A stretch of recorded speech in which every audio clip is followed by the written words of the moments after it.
Hello, beautiful people. Welcome to the Mom on the Verge podcast, where I aim to help you improve your sense of joy, purpose, and meaning in this life. We will talk about a lot of different ways we can do this, but ultimately, we'll be working toward finding our way back home to ourselves and remembering that even in the most challenging times, peace is only a breath away. I am your host, Katie Farinas, a mom, nurse, and yogi on a mission to improve mental health and build community in our world.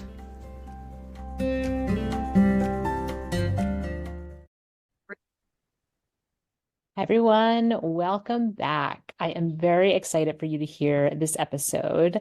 I have my guest today is Carly Ely, and I actually, we were in a course together, but I didn't know her in the course, but somehow we became Instagram friends. The world of social media, I'll never understand really how it all goes down sometimes. But we became Instagram friends, and that's really how I got to know her and what she's all about. And I remember thinking, I wish there was a Carly Ely in my world when I had young children, because she talks a lot about the challenges of parenting as an introvert. And I myself am an introvert, and parenting as an introvert is really hard and brings with it its own special set of challenges that a lot of people don't talk about, and no one was talking about when I had young children. So I had a lot of shame and guilt about the things that I was thinking and how I was feeling, and didn't realize that it was really related to being not only an introvert, but also a highly sensitive person, which Carly and I also talk about.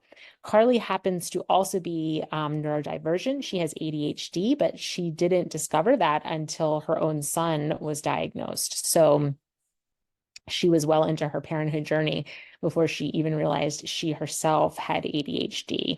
And so she started experiencing a lot of challenges in parenting as well, and started to question what was going on and really started seeking answers. And now she has become passionate about this topic, and she became a motherhood coach to help highly sensitive moms heal their emotions and to put down the shame and the blame and the guilt that highly sensitive, introverted parents, particularly moms, really feel on the parenting journey. So this was a great conversation. We covered a lot of different topics, not just parenting as an introvert or highly sensitive or neurodivergent, which we covered all of those, but the emotional and physical impact of parenting, how we can set boundaries for our own self-care, meditating when you are neurodivergent and what that looks like, self-compassion on this journey, and what conscious parenting is and how we can practice it in our own parenting journey. So this is a really great episode. I think you're going to like it. I have Carly's info in the show notes, so be sure to check her out, especially if you are neurodivergent, highly sensitive, or an introvert. You're going to love her content. She really makes you feel seen and understood. And I want to offer once again to sign up for my newsletter. I will put that link as well in the show notes, or you can head over to my website, momontheverge.org. So you can get the follow-up newsletter to this episode. I think the newsletter, I love my newsletter, and I am really passionate about taking a deep dive into what we talk about on these episodes and breaking it down. And it can be, kept as a reference guide. It can be forwarded on to other people who you think could benefit from it. It can remind you of some of the most important things, like the key things that we talked about in the episode. I take a lot of time doing my newsletter, and I think people really appreciate it. So sign up for that. I also want to remind you that if you are interested in discovering your dharma, finding your soul's purpose, living a life that feels joyful, fulfilled, like you have succeeded in your inner success, then book a free discovery call on my website, motherhood.org, and we can talk about how we can work together to help you live a life that feels aligned with your true authentic self, a life that feels magical and exciting, and a life with peace from within, from living from that place of alignment. Okay, I hope you enjoy this episode. And as always, I'll be back at the end for your invitation for a mindful moment this week. All right, Carly, welcome to the show. Thank you so much for having me. Oh, thank you so much for being here. I first came across you on Instagram. I honestly have no idea how, but when I started seeing your posts, I was like, oh my God, I really needed this woman when I had young children, because I am an introvert, and you talk a lot about momming as an introvert and how hard it can be. And I had so much guilt about the way that I was feeling, because I thought there must be something wrong with me, or there must be something, I don't know, that I wasn't a good mom, or that there was something I needed to fix about myself, instead of just kind of understanding that this is how I was built and that there wasn't anything wrong with that. So that's what at first like really pulled me into your content, where I was like, oh God, why wasn't she around like 16 years ago? But for everyone up and coming, all the moms out there who might be feeling like this, like, I think that it's so great that you are putting yourself out there and like just being really honest about how hard it can be to mom as an introvert. Absolutely. Yeah. And so did you know, so I would say I was 30 when I had my first child. I was not very young, but I was staggeringly unaware of myself. So I would never have even labeled myself as an introvert. I like to be social. Love social interactions and engaging with people, but I didn't realize how draining it was for me, because I always had my self time. And I always had a lot of self time. And that was something that kind of I just naturally did on my own. I like to be alone. I would spend lots of time by myself. But I didn't realize what I was doing was kind of like rebounding from the energy that it took to be around other people. And then all of a sudden I had a child, and there was no space for rebounding, right? You have this little beautiful person with you 24/7, even throughout the night for, the good portion of those first couple of years. And it was very hard on me. So going into motherhood, would you say that you knew this about yourself, or was it something that you discovered afterward? Yeah, I think it's something that I was not conscious of. Like I think if I had really like had a reason to look at that part of myself, I would have been like, yeah. And I think on some level I was aware that I was an introvert, I think I would have probably thought of myself more as an extroverted introvert, right? Mm-hmm. Like that's that feeling of like I get my energy from being alone. Like that's how I regain my energy, but I do enjoy extroverting. It's just I have very limited, amount of time that I can do it like on full Yes. energy. Yeah. Right. Yes.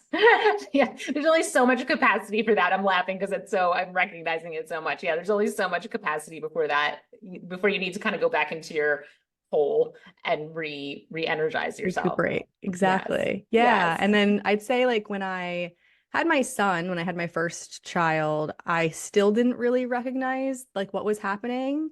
And then it was really when I had my second that was 2 years, like so I had a 2-year-old and a newborn, right? And then so I was Mm-hmm. like, oh, okay, this is a thing. Something's happening here. And that's when I really started to explore what that might be. So And what was happening that you started to explore? What were you experiencing? yeah. So my son, my older child, he was a preemie, so he had and like didn't eat well. There was a host of reasons why that experience in and of itself was challenging. And so that was kind of happening already. And then when my daughter was born and came into the mix, it was really around the time when she was like starting to be more verbal.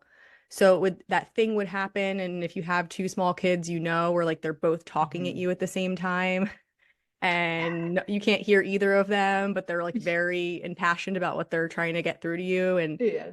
that would happen. And I would just become like, I'd shut down, like overstimulated, to the point where I would then become like irritable and angry because it's like, I felt as though I wasn't doing a good job because I literally couldn't function like in those Mm-hmm. moments. So Mm-hmm. that was really, I'd say like those moments were the impetus of all this inner work that I started to do. Okay. So you started to ask yourself the question, like, why? Why is this happening? Why am I shutting down when they are both talking at me at the same time? Yeah, like things like that. And then, there was a certain level of anxiety, just, and I didn't really think of it as anxiety. I didn't really think of it as anything, but a control factor that came into play Hmm. where I, and I recognize this now as I had coping mechanisms in my life before kids that no longer were serving me or they weren't helpful when this Yes. in this situation. So like I was having a hard time feeling like I needed to always have a handle on everything that I thought needed to have a handle on it. And then if I didn't, then I'd feel bad.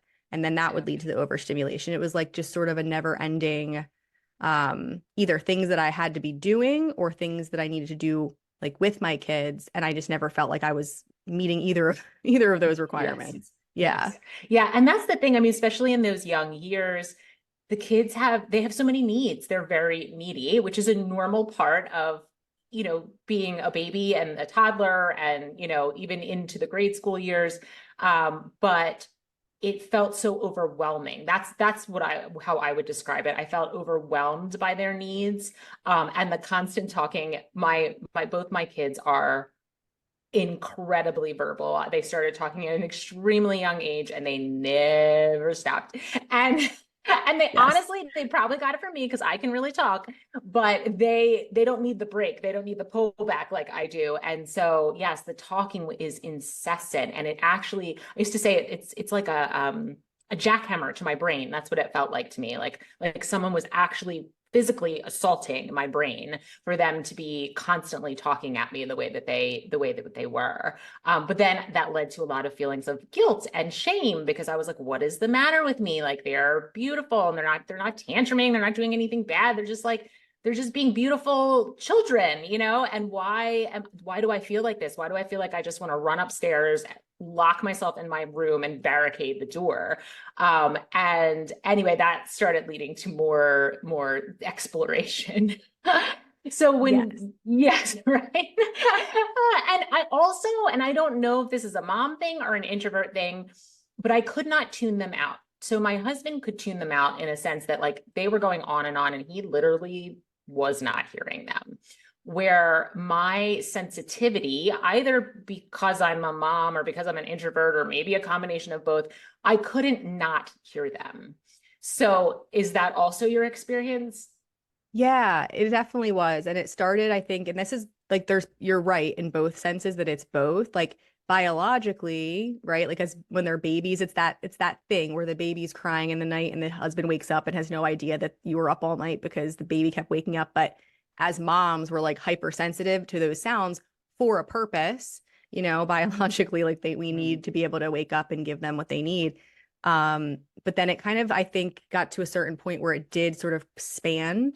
And that was the big, really thing that I was noticing where it started to cross a certain line or a certain threshold with all of it was like there was a certain amount of like, yes, newborns are hard. Yes, there's all these things. Yes, it's universally understood that you're going to be sleep deprived, you're going to be on edge.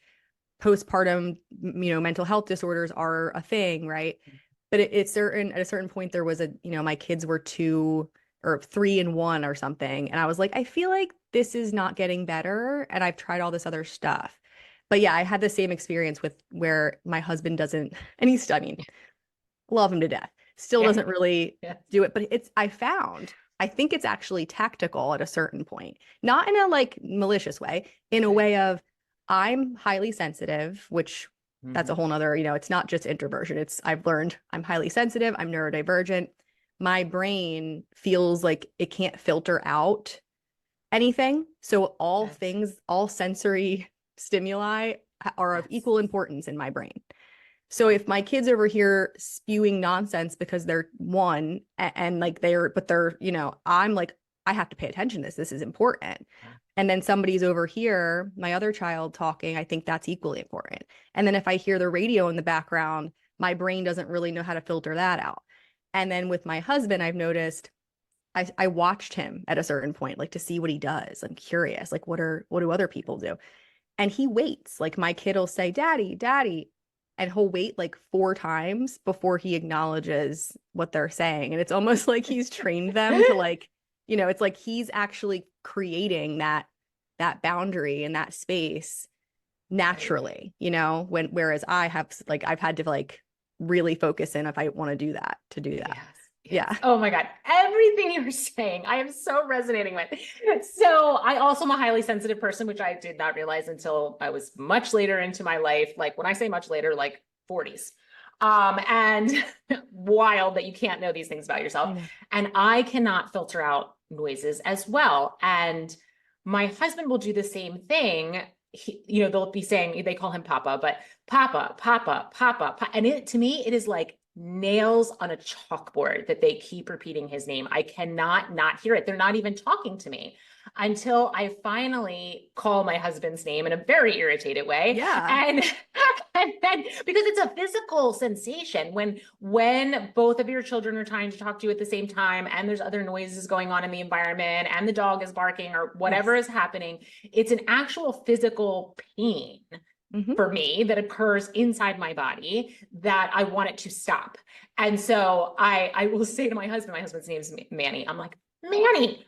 And he literally kind of like pops out of wherever he was. Like you can tell he was just not even on this plane with us. And he's like, what? And I'm like, you didn't hear them. Do you not hear this? You don't, I know. right? I don't understand how this works, but I want it. Whatever you have, whatever it is, give it to me. Yes, that's exactly the experience I have to this day. I'm like, do you not hear them saying? And eventually I just respond. I'm like, yeah, let's just make it stop. What do you need? Yes.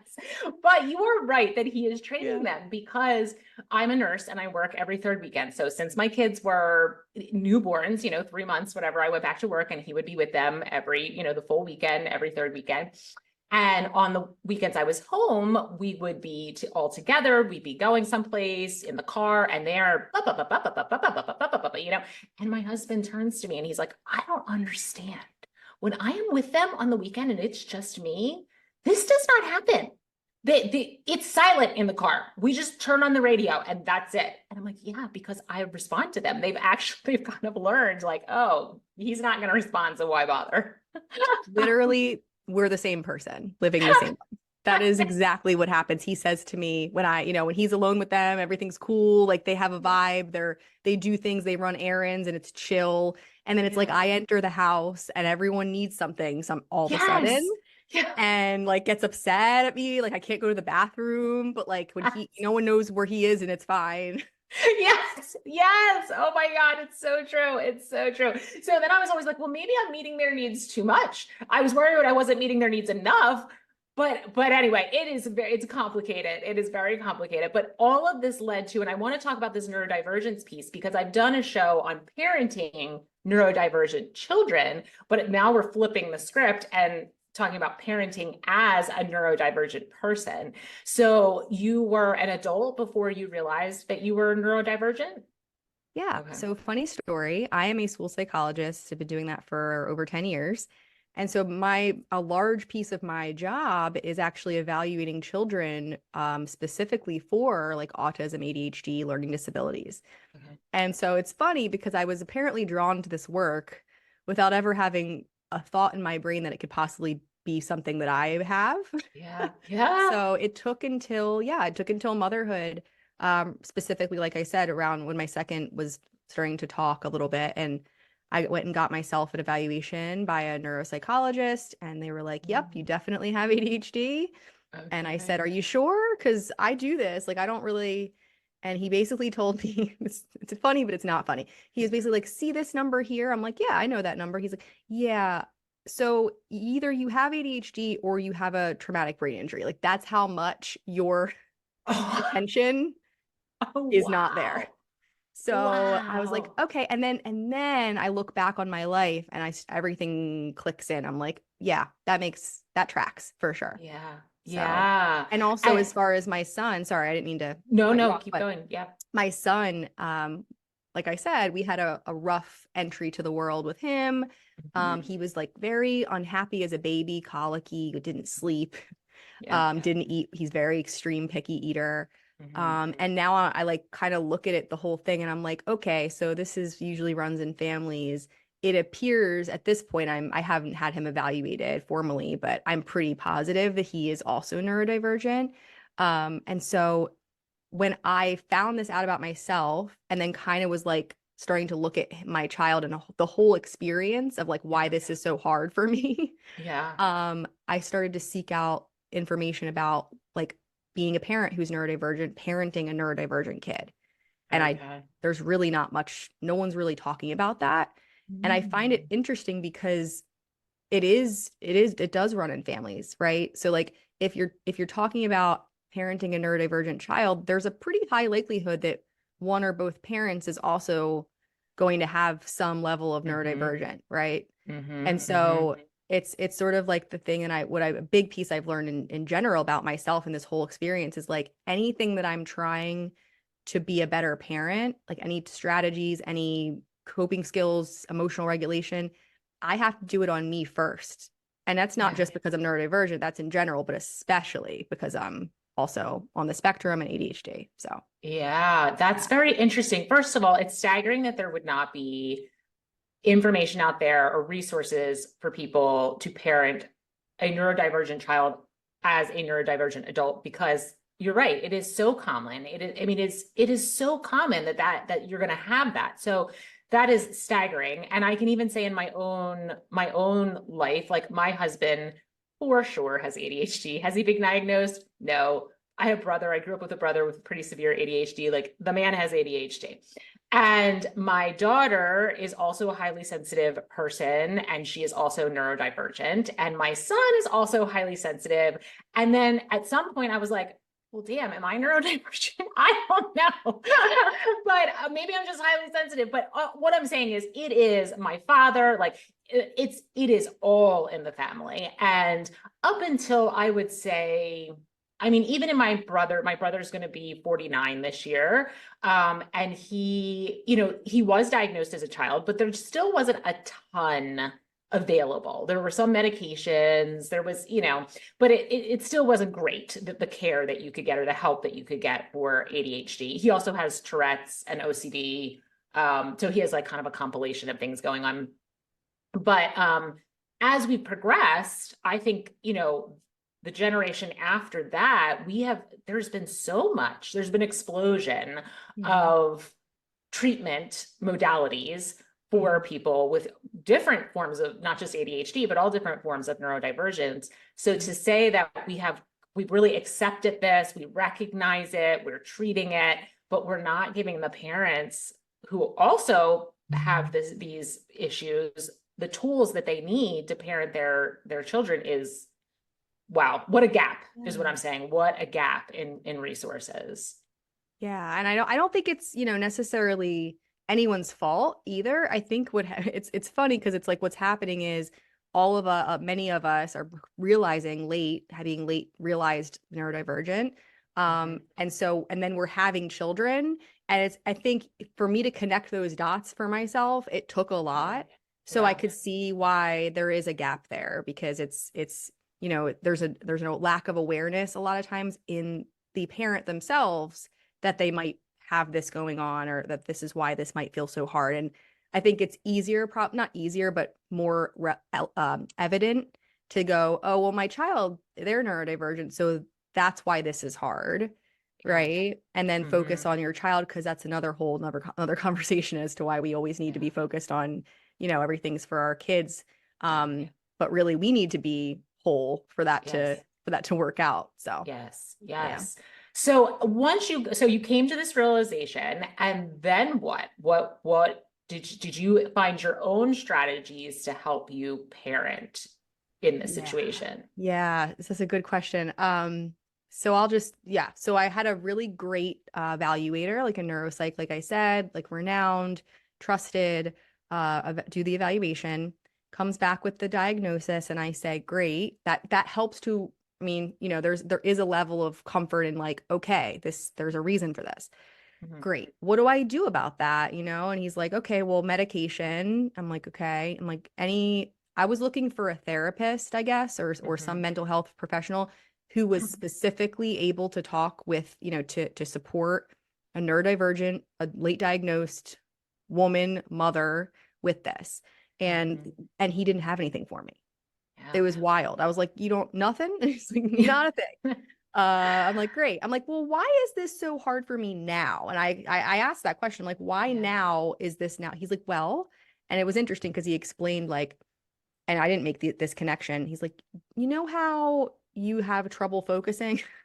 Yeah. He's like, well, all of the interrupting that goes on. So like you're starting a task and you're constantly interrupted. We know this as a mom, right? Yes. And then Yeah. there's this frustration because to get yourself to do the dishes was hard enough. But then if you're trying to do this thing that you don't want to be doing, that's like extra hard for you as someone who's neurodivergent, and then someone else needs something, and then you just never feel, there's a lot of reasons, I guess is what I'm saying, why this is hard for moms specifically. But yeah, so he didn't really have anything for me. I started doing research, and like I said, I didn't find a whole lot tailored to specifically my situation. I found things for like a late diagnosed, neurodivergent female, because this is a real thing. And they're calling it a lot of places like the lost generation, of like all of us that grew up, especially females, not knowing, because we're very good at masking. We take in everything, and especially if you're highly sensitive, you're attuned to what is accepted and what isn't. This is how I should be. You become a people pleaser and so forth.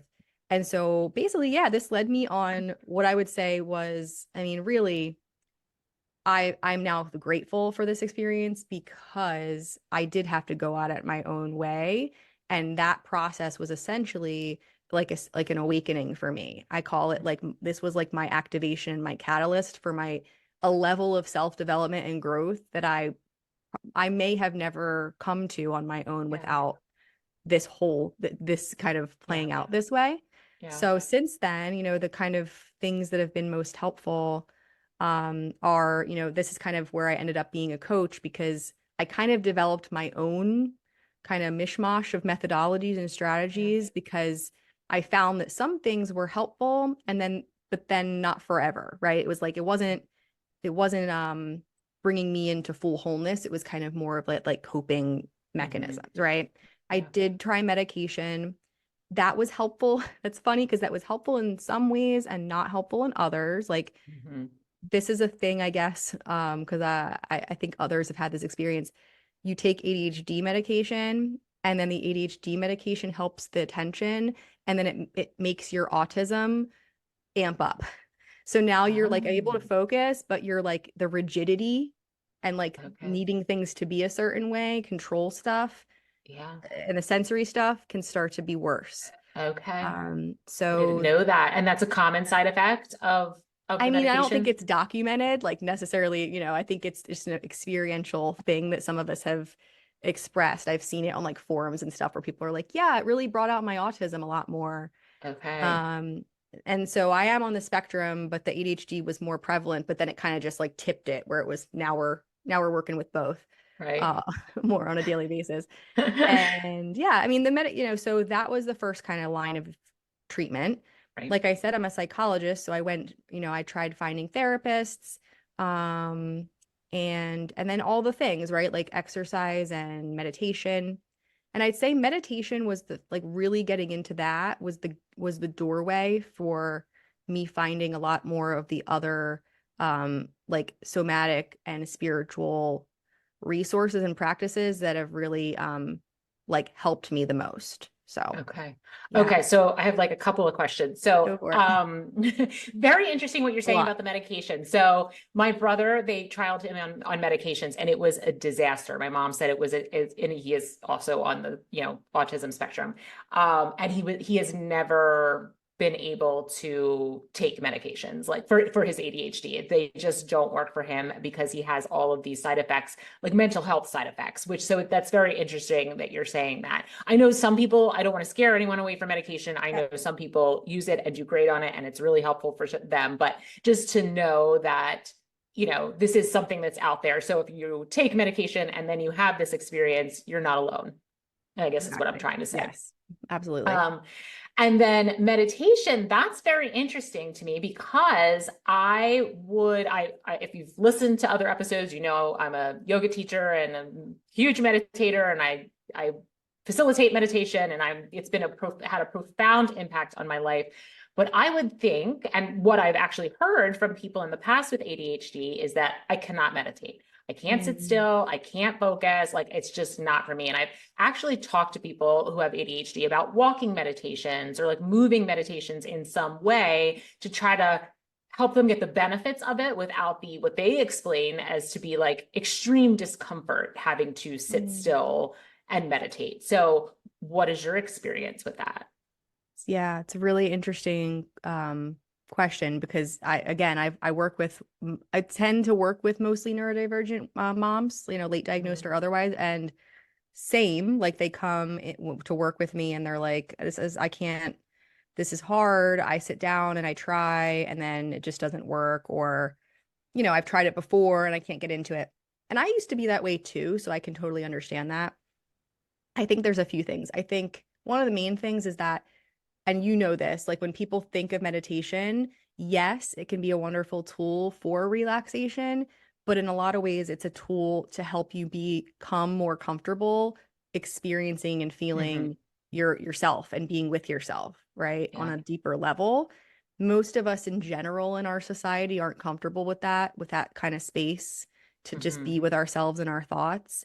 We Yeah. feel like we have to always be doing and going and doing and going. So with Mhm. ADHD specifically, I think there's a few layers of like societal conditioning where people with ADHD have a something called rejection sensitivity dysphoria.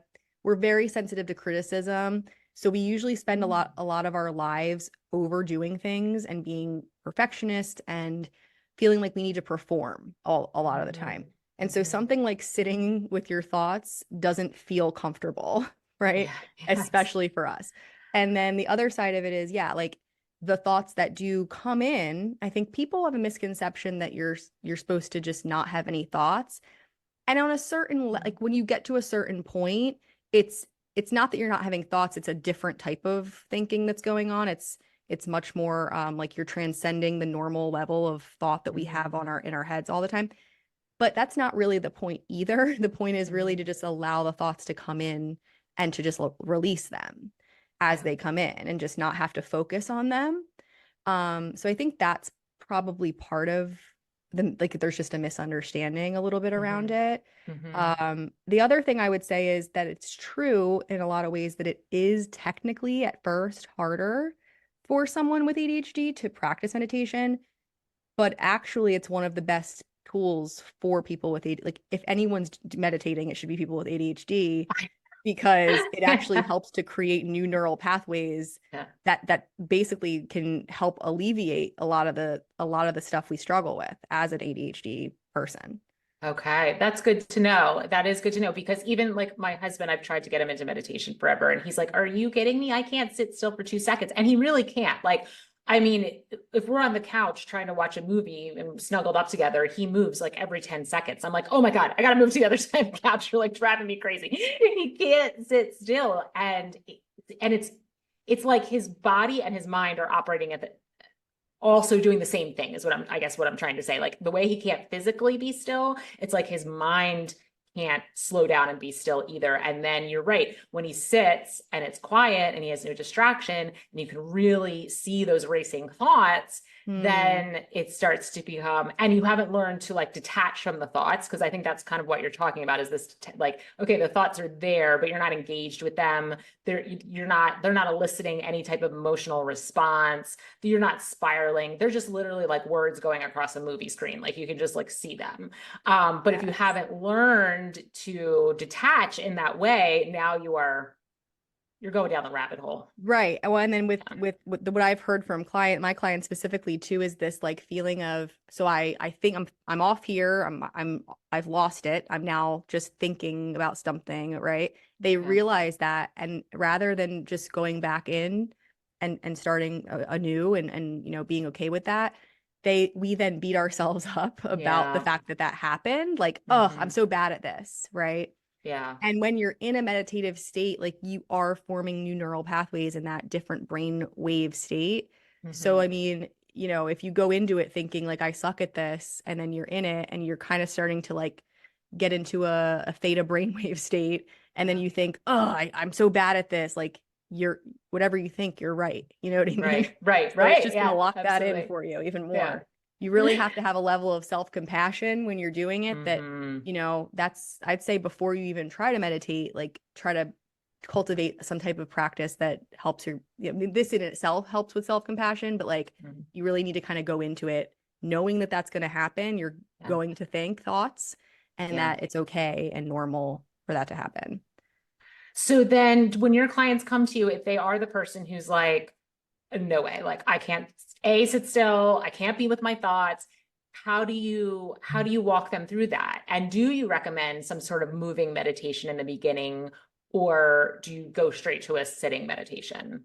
Yeah, I mean, meditation is one of the tools that I recommend and that I work with. I have, you know, other tools in my tool belt that are, you know, for the people that meditation isn't their first like, you know, entry Mhm. point. Yeah. And maybe meditation will come, it most likely will come a little bit later. Like you kind of don't start there Yeah. necessarily. There is an interesting thing to note with some people. And I don't know if you've had this experience. It's sort of, I've noticed two camps of people where that do struggle. It's the people like we've been talking about that are like, I can't do this. I'm good. This is not for me. I Yeah. can't sit still. Mhm. And it's the people that get so relaxed that they basically just fall asleep. Right, right. And Yeah. so part of my work is I work with the modality of internal family systems. Hmm. So there's sometimes something can happen where if a person's not used to getting themselves into this, you know, state and sitting with themselves and really like observing their thoughts and Hmm. their self, it can set off parts of us that are basically these like firefighter parts that are like, oh no, we don't want to look at that. Like Right. this means that we're sitting with ourselves. Things come up a lot of Yeah. times in meditation or breath work. And what can happen is then it can look like them avoiding it by being like, I just can't do this. I can't sit still. This isn't for me.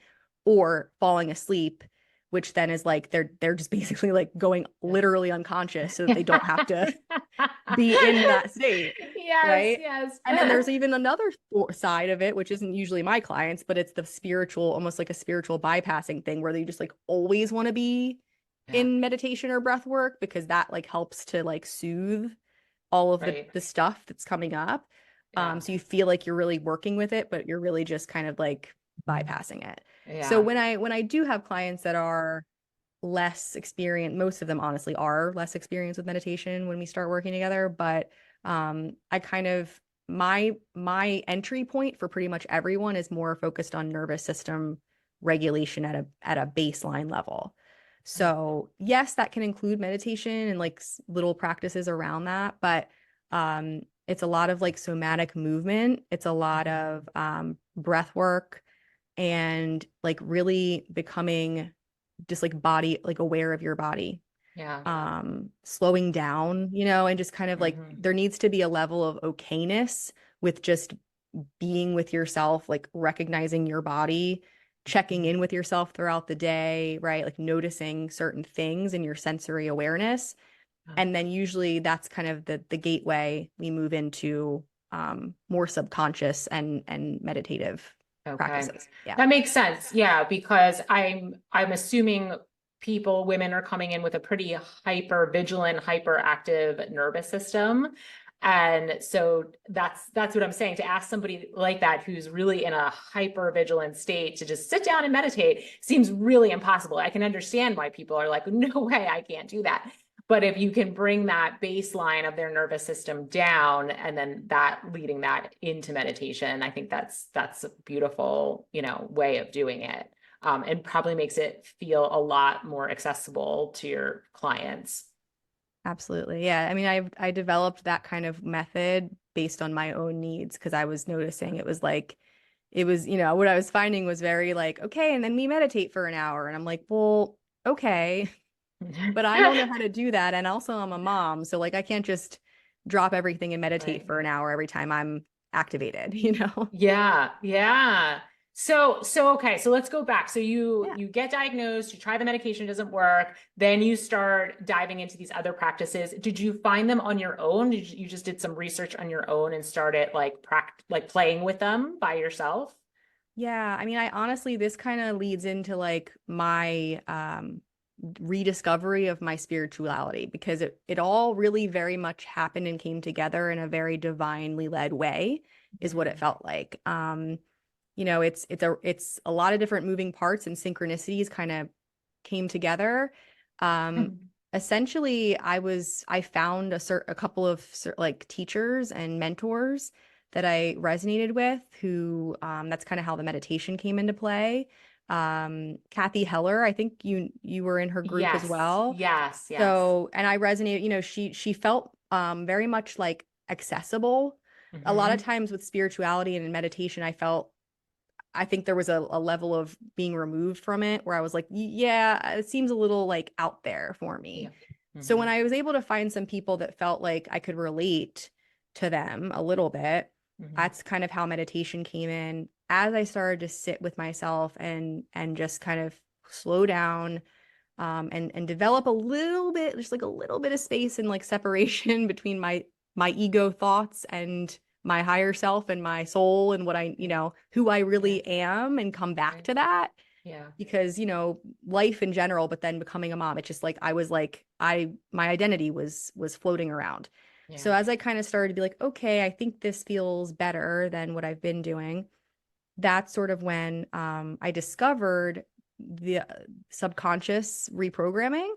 Mhm. I was in a business like group mentorship, and there was a speaker who spoke on it. And one day, it's funny, I was just literally falling asleep one night, I remember, and I was struggling, I was still having a hard time. And it clicked in my mind, my brain. I heard like almost a voice go, of course you create your own reality. Of course, this is subconscious, it's a real thing. Like, because it can sound like, what are you talking? Like, what? Like, Yeah. before Yeah. you're really like learning about it, you're like, Yeah. this sounds a little woo woo crazy. Like, I don't Right. know.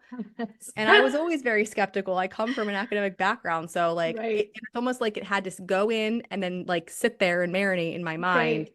And then my mind went, yeah, this is what Yeah. you need to be looking at. Yeah. And that's when I actually became certified and trained in hypnosis, life coaching, and subconscious reprogramming, NLP, Okay. mainly like low key to fix myself, you know, Right. Right. Yes. Always. I That's how us trained coaches in. do it. Yes.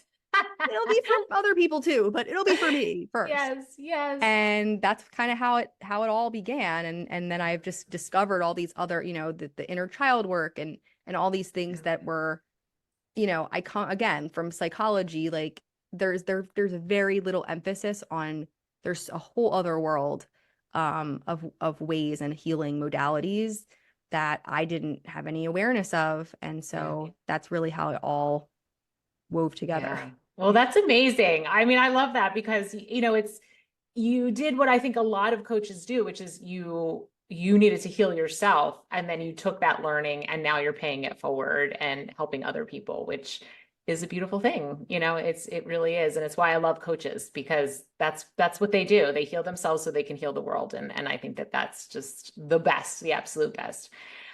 So you have these clients coming in and they're mostly women, neurodivergent, and are they coming because they're struggling in parenthood or they're coming in general because they're struggling? Because I would assume, and correct me if I'm wrong, that even if you feel like your ADHD symptoms are pretty well controlled, it's still parenting is still going to be either different or maybe a little bit more challenging than someone who is not neurodivergent. Is that correct? Okay. 100%. Yes. Okay. Yeah. And so are they coming to you because of their parenthood or, their parenthood journey or just their everyday life? Like, how does this all come about? Yeah. So it is mothers typically, and that's really, when I got started in coaching, that's who I've really put my efforts towards working with, because I really feel like there's this like kind of like there's something missing in the Mm-hmm. world of Yeah. helping moms when helping kids and parenting. And it's like, yes, like conscious parenting is the closest thing I could, conscious motherhood is the closest thing I can say to like my niche of who I help.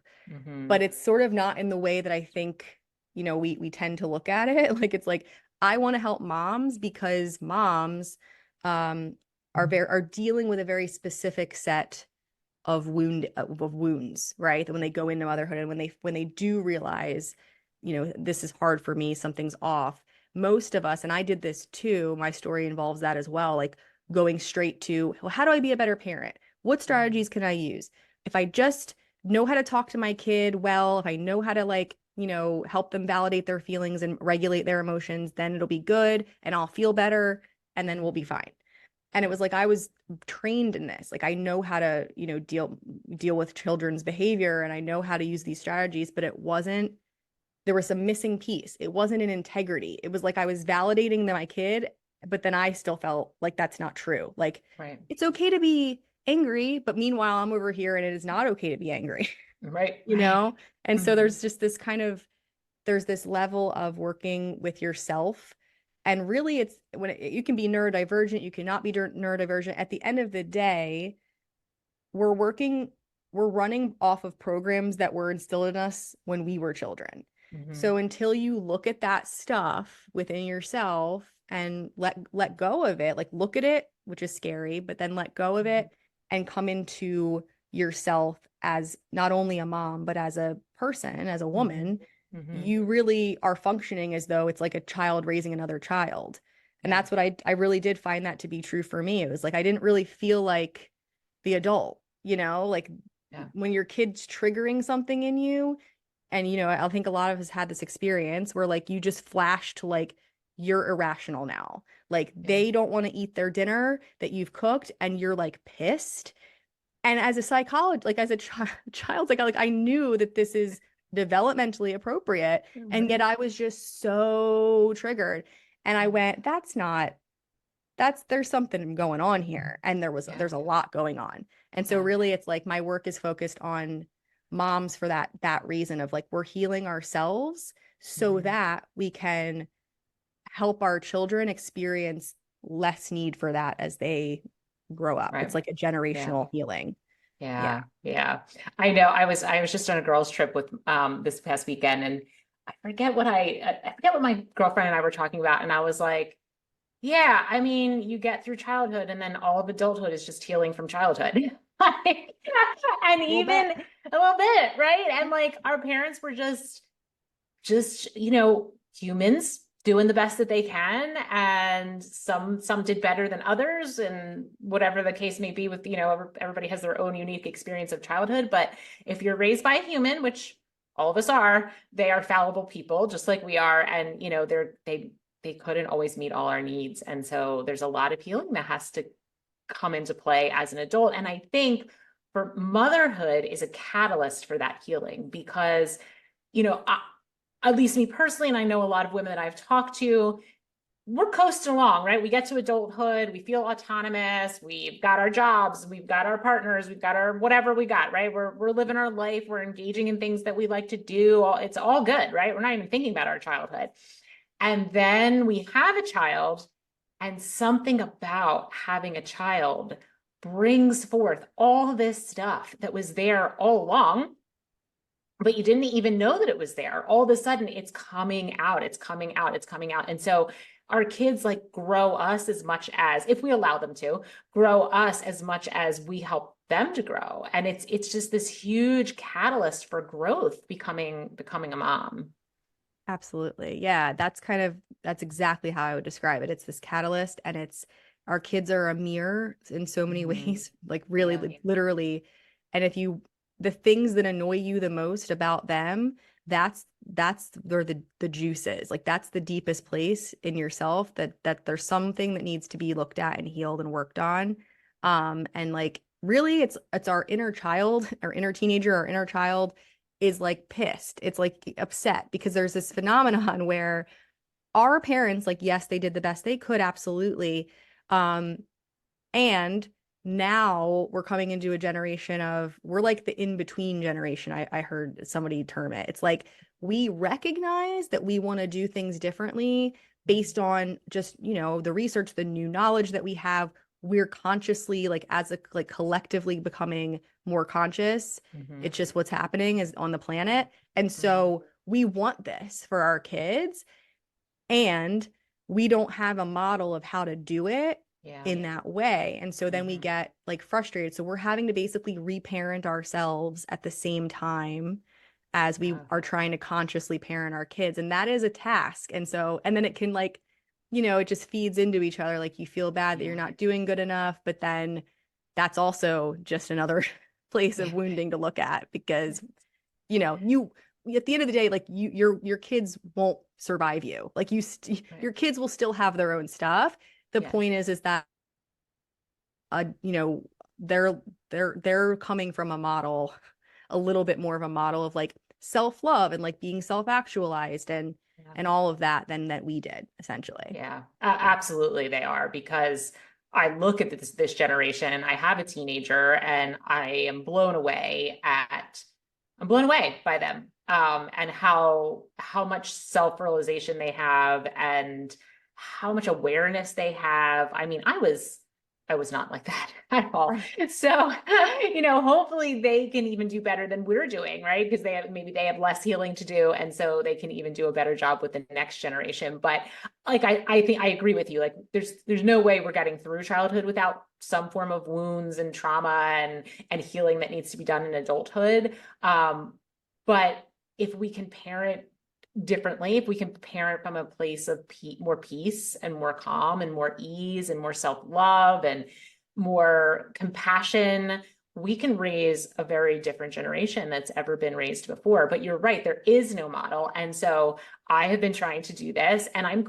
constantly questioning myself. Like, is this the right decision? Is this what's in their best interest? You know, raising a someone who's really in touch with their emotions, and knows how to, like, take breaks when they need them, and knows how to use different tools to bring their own nervous system down, and all of these things. And then on the flip side, I kind of like hear my parents' voice in the background. Like, they don't actually say it, but just from the way I was raised, like, what are you talking about? They need to, because it was very harsh. We grew up in a very harsh way. So there's this, it's like, there used to be a movie I watched when I was a kid, but there was like an angel on one side and a devil Yeah. on the other, and they used to like fight each other. And that's how I sometimes feel in this parenthood journey, because I feel like we are the first generation that's doing it. So there is no model. So it's all of this, it's very uncertain. And the best that I personally can do is to try to follow my intuition. But I joke with my husband all the time. I'm like, this is really a grand experiment that we're doing here, because I haven't seen it done before. So I don't really know what the outcome is going to be. Everybody cross your fingers.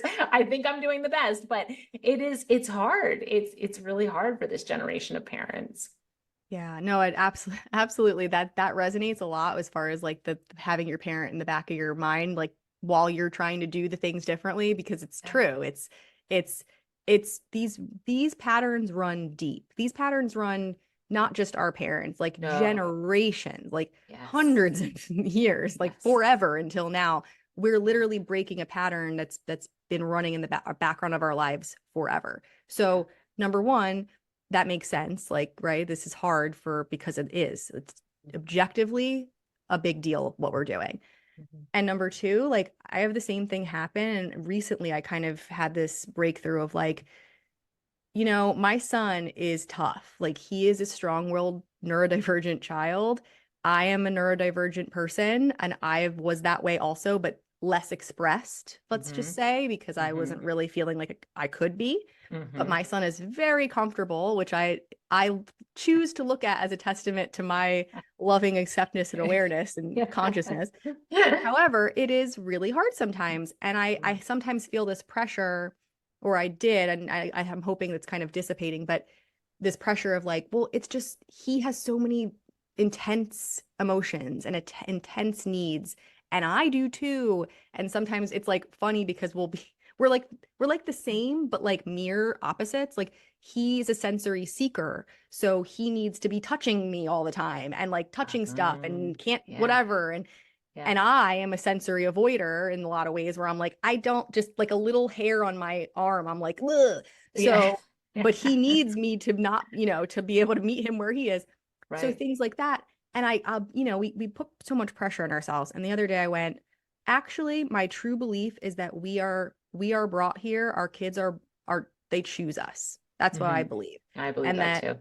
it's a very specific choice that they're making. And there's Hmm. always going to be some level of karma that's passed on that they then work through. And what we're dealing with is our karma to work through. Hmm. And it's the best we can do is to raise them in a way that they feel like accepted for who they Hmm. are on some level. Like, Yes. I don't care Yes. what Yes. parenting strategy you choose, screen time, what to feed them, how to make whatever. Yeah. That's all, sure.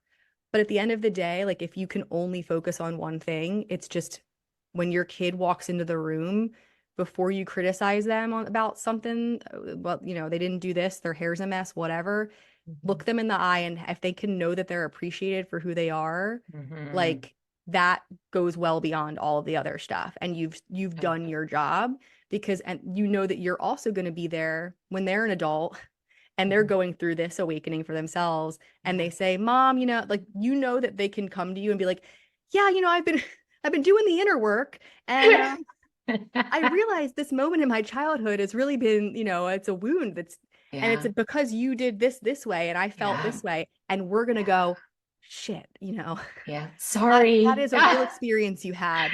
I'm Yeah. sorry about that, and acknowledge it. Yeah. And which is something that most of us, for what, for their own different reasons, like there's a fear around that, as I think for most of us as Yeah. adults, to talk to our parents like, hey, Yeah. a rough childhood in a lot of ways. Right. Can we talk Yeah. about that? And they're like, Yeah. I don't want to talk about that. Yeah. You're like, cool. So Yeah. Yeah. Just gonna go over here and heal on my own. Thanks. just I'm nurse not. that some more. Yeah. Yes.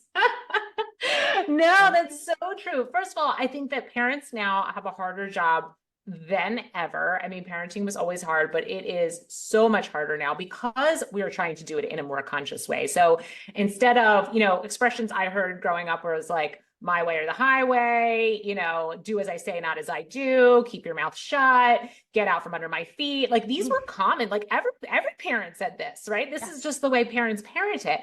And now we're like, honey, tell me about your feelings, you know?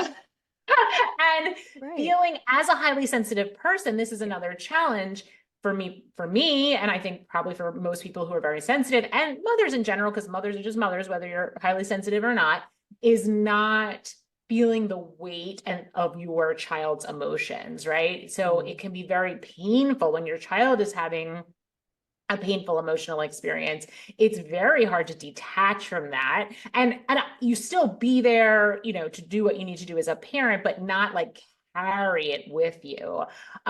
It is very, very hard, and our parents didn't have to do that so much because we didn't express our emotions, so they didn't really even know that we were having all of these difficult emotions because we didn't feel safe to let them out, right? So it's parenting.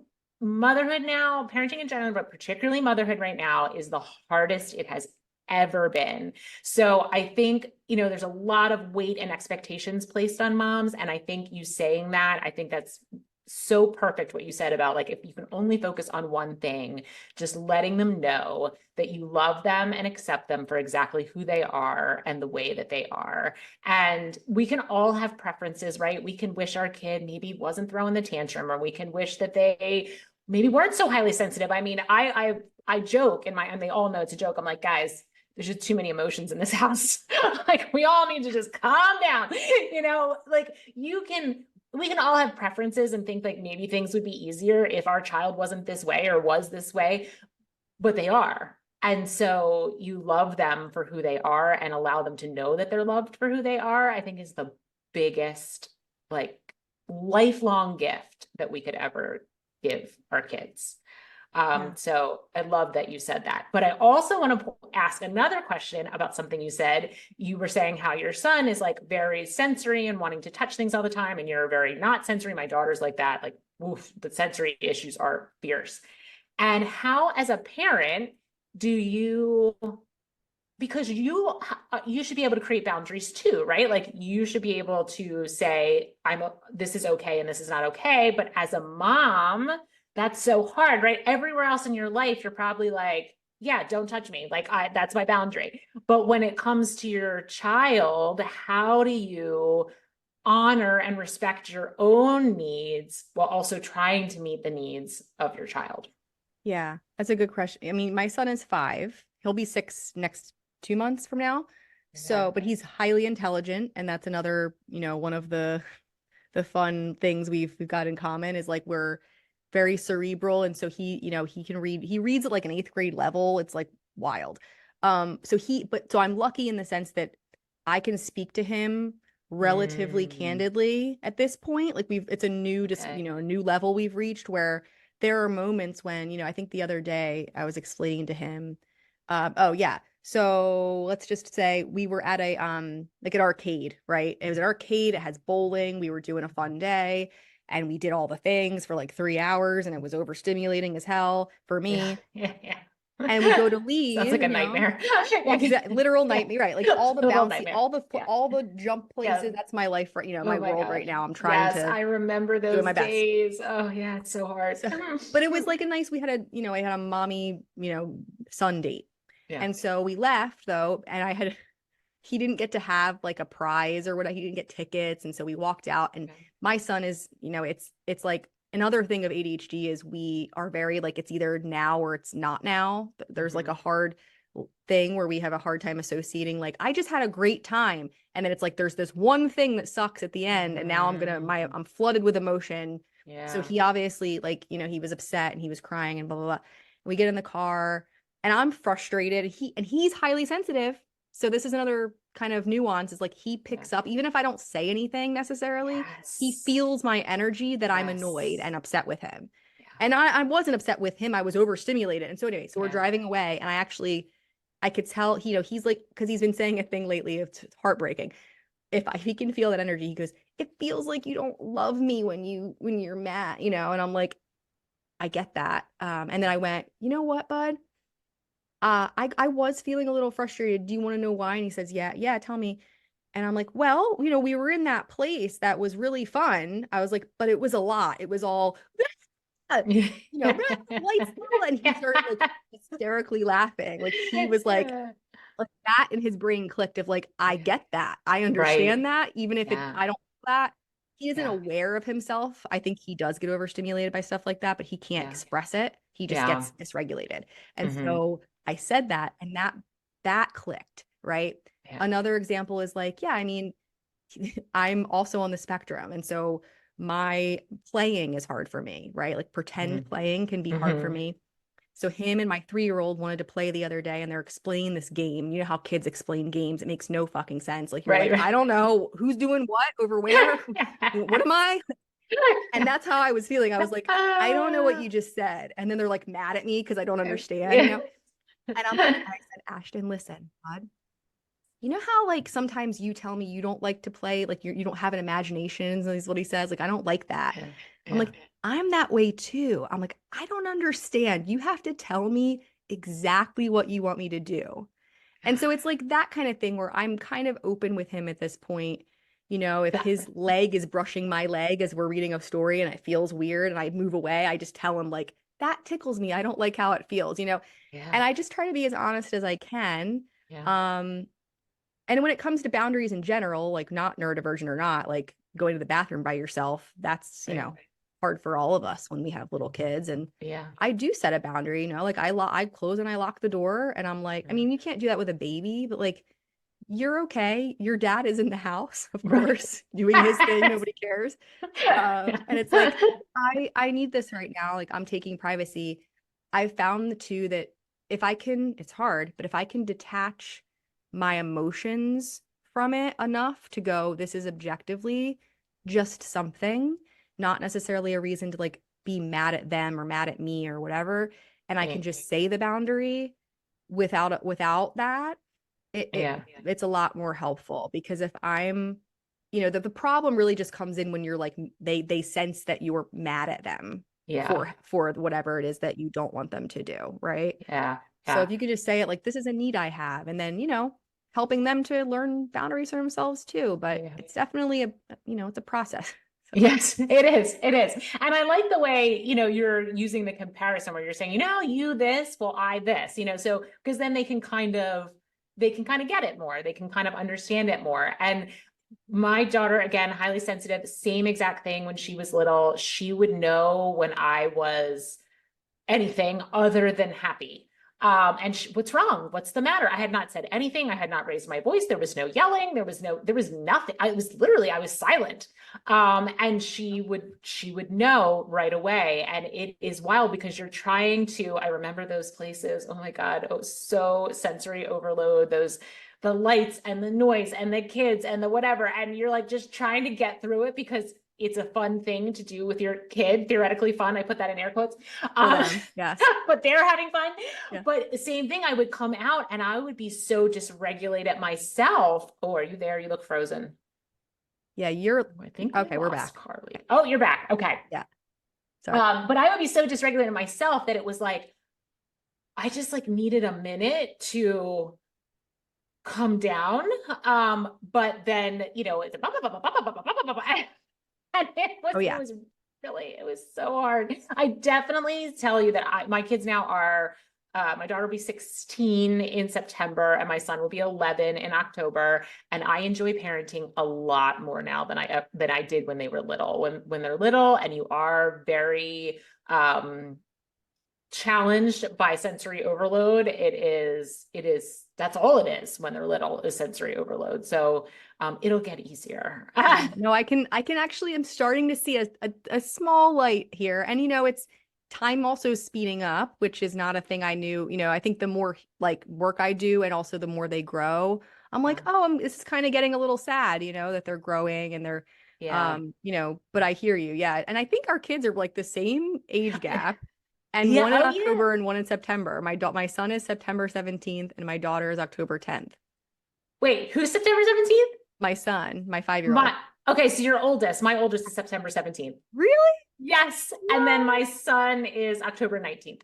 So that's crazy. Oh my God, we Yes. really are living the same life. Like parallel lie, like literally, Yes. yes. Wow. That's wild. That's wild. And it sounds like you have accomplished a lot as far as what you've learned and how much you've grown. Because if your oldest is only 5 and this journey started when he was born, Mhm. that is a lot. You've done a lot in the past 5 years. So good job. Because I mean, doing that along with having 2 children, that's talk about sensory overload.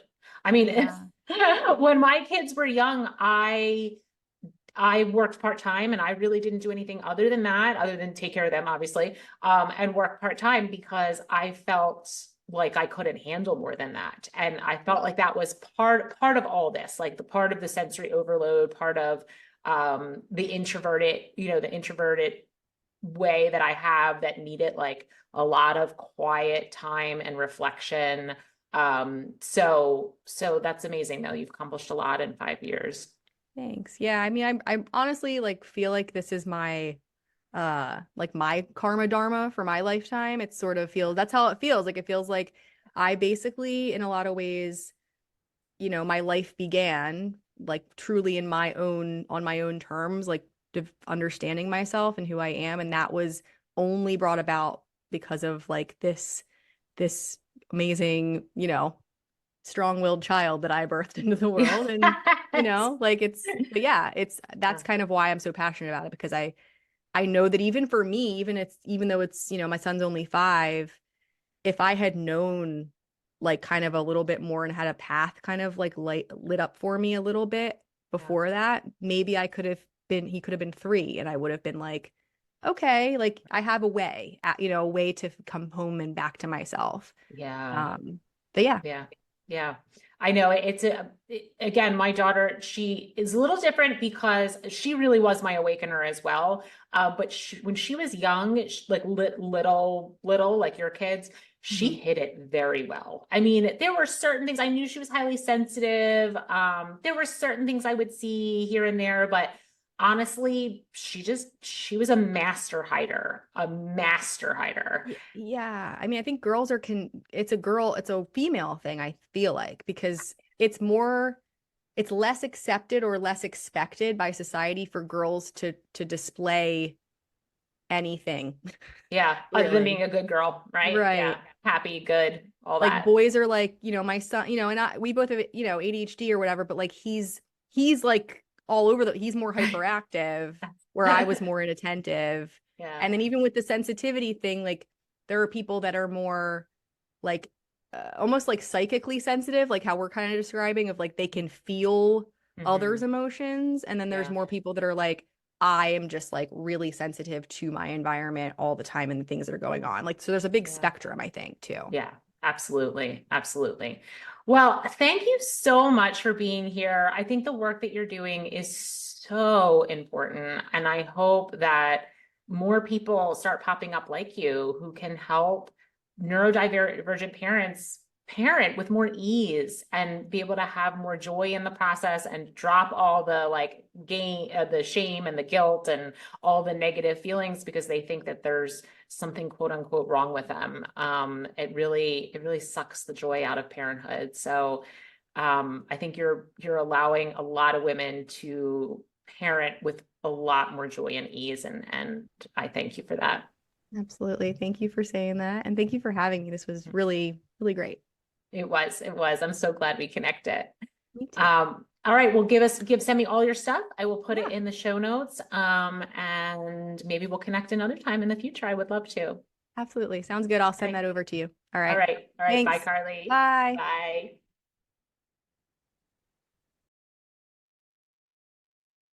Okay, well, I thought that conversation was fascinating. And I hope that if you fall under one or more of the categories that we discussed, whether it be being an introvert or highly sensitive or neurodivergent, this conversation was helpful for you, and made you feel more seen and understood. I hope it helped you understand yourself better and your experience of the parenthood journey. I hope it helped you release any shame or guilt or any other negative emotions that you may have been carrying with you because you were experiencing parenthood in the way that you were. I would love to hear if this conversation resonated with you and if the things we talked about were kind of new to you and you had no idea that's why you were feeling the way you were feeling, or maybe you did, but you gained a little more insight. Anything you got from this conversation, I would love to hear, and I would certainly pass it along to Carly and let her know. As far as our mindful moment invitation for this week. It's a pretty simple one and one that I'm sure I have talked about in previous episodes, but it's certainly worth repeating. I thought the conversation around meditation for people who are neurodivergent was really interesting. I think it really hits home for me because I have neurodivergent people in my family and they often say I can't meditate. That is a phrase that I've heard over and over. And what Carly pointed out is that for these people, it's actually even more important to meditate, and that we can give ourselves grace and we can sit there and allow the thoughts to come up and then just keep returning back to our anchor, whether that be our breath or a mantra. Or even a sound that you hear in the room or a sensation in your body, whatever it is that is easiest for you to keep your attention on. That doesn't mean it will be easy, but something that is kind of sticks out more than the others. And to give ourselves just a lot of grace that the mind will wander, that it's okay that it does, that there's no judgment, you're not doing it wrong, and that you just keep returning back to your anchor, even if that means in 1 minute you have to return back to your anchor 30 times or more. That's okay. This is a training, it's a skill, and it's something that we get better at over time. But it's hard to get better at something when we are shaming and blaming ourselves and making ourselves feel unworthy and incapable. So the best way to get better at it is to show ourselves some grace and some compassion and some acceptance for the way our brain is working and the way it's operating. There's nothing wrong with it. It's just is, right? Nothing is good or bad. It's all neutral. And the sooner we can learn to accept that and accept things as they are in the present moment and not try to fight against them, the easier we fall into flow. Okay, so I hope that's helpful. I'll give you more in the newsletter. Like I said, sign up for my newsletter. It'll be in the show notes. And if you could do me a huge favor and share this episode with someone that you think, a mom you think that could really benefit from it, I would be so grateful. I said it at the top of the hour that I wish I had a Carly in my corner when my kids were little and I really didn't understand myself and what was going on. And I carried a lot of unnecessary negative feelings about myself and about parenthood around for a really long time. So if we can prevent someone else from feeling that way, what a beautiful gift. What a beautiful gift to them, to their children, and to the world. Okay, have a wonderful week, my friends. I will talk to you soon. Bye.